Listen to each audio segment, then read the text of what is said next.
Biografi Salahuddin Al-Ayyubi 564-589 Hijriah atau 1171 sampai 1193 Masehi. Nama lengkapnya Salahuddin Yusuf Al-Ayyubi Abdul Mudzaffar Yusuf bin Najmuddin bin Ayyub. Ia berasal dari bangsa Kurdi. Ayahnya Najmuddin Ayyub dan pamannya Asaduddin Shirkuh hijrah dari kampung halamannya dekat Danau Pan ke daerah Tikrit. Salahuddin lahir di Benteng Tikrit tahun 532 Hijriah atau 1137 Masehi, tepat ketika ayahnya menjadi pemimpin Benteng Seljuk di Tikrit. Saat itu baik ayahnya maupun pamannya mengabdi kepada Imaduddin Janki, yang saat itu sebagai gubernur Seljuk untuk kota Mosul, Irak.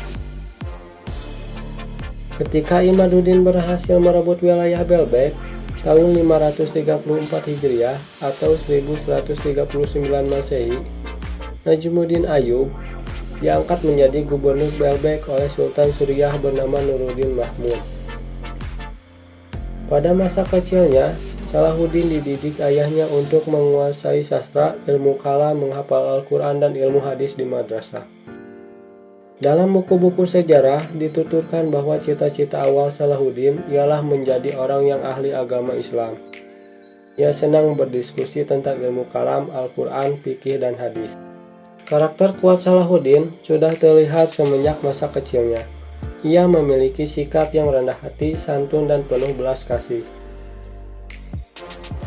Dia tumbuh di lingkungan keluarga agamis, tetapi juga kesatria. Selain mempelajari ilmu-ilmu agama, Salahuddin mengisi masa mudanya dengan menekuni teknik perang, strategi perang, dan dunia politik.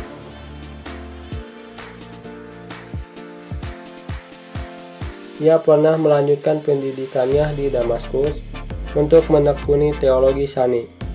Proses tersebut berlangsung selama 10 tahun di lingkungan Istana Nuruddin Mahmud.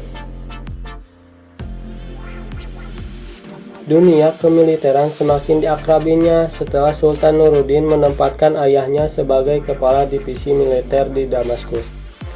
Pada umur 26 tahun, Salahuddin sudah bergabung dengan pasukan pamannya Asaduddin Shirkuh.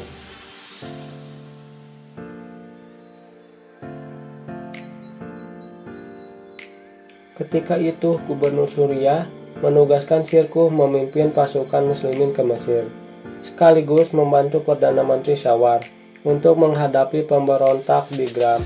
Misi tersebut berhasil sehingga Shawar kembali menjadi sebagai Perdana Menteri tahun 560 Hijriah atau 1164 Masehi. Pada tahun 1169, Salahuddin diangkat sebagai panglima menggantikan pamannya yang meninggal dunia. Salahuddin semakin menunjukkan kepiawaiannya sebagai pemimpin. Ia mampu mengerahkan dan mengorganisasi pasukannya, serta memperkuat pertahanan di Mesir, terutama untuk menghadapi kemungkinan serbuan bala tentara salib. Serangan pasukan salib ke Mesir berkali-kali mampu dipatahkannya. Impian bersatunya kaum muslimin pun tercapai pada September 1174. Salahuddin berhasil menundukkan dinasti Fatimiyah di Mesir untuk patuh kepada kekhalifahan Abbasiyah di Baghdad. Dinasti Ayyubiyah akhirnya berdiri di Mesir, menggantikan dinasti sebelumnya yang bermadzhab Syiah. Keberhasilan Salahuddin dalam memimpin Mesir membuat Nuruddin Janki merasa khawatir tersaingi. Akibatnya hubungan mereka memburuk. Tahun 1175, Nuruddin mengirimkan pasukan untuk menaklukkan Mesir, tetapi gagal karena ia meninggal saat armadanya sedang dalam perjalanan. Tampuk kekuasaan diserahkan kepada putranya, yang masih sangat muda. Salahuddin pernah berangkat ke Damaskus untuk mengucapkan bela sungkawa. Kedatangannya tersebut banyak disambut di Damaskus.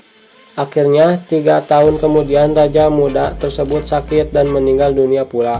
Posisinya langsung digantikan oleh Salahuddin, yang sudah dikenal umat Islam secara luas.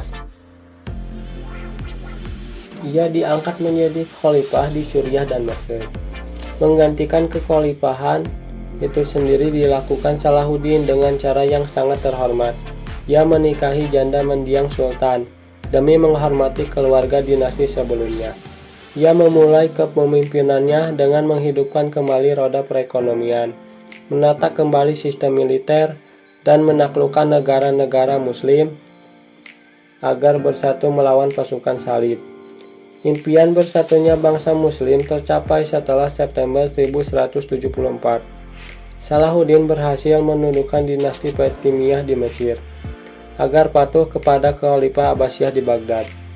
Dinasti Ayyubiyah akhirnya berdiri di Mesir menggantikan dinasti Fatimiyah yang bermazhab Syiah. Pada usia 45 tahun, Salahuddin telah menjadi orang paling berpengaruh di dunia. Selama kurun waktu 12 tahun, ia berhasil mempersatukan Mesopotamia, Mesir, Libya, Tunisia, wilayah barat Jazirah Arab, dan Yaman di bawah kekhalifahan Ayyubiyah. Kota Damaskus di Syria dijadikan sebagai pusat pemerintahannya. Salahuddin meninggal di Damaskus pada tahun 1193 Masehi dalam usia 57 tahun.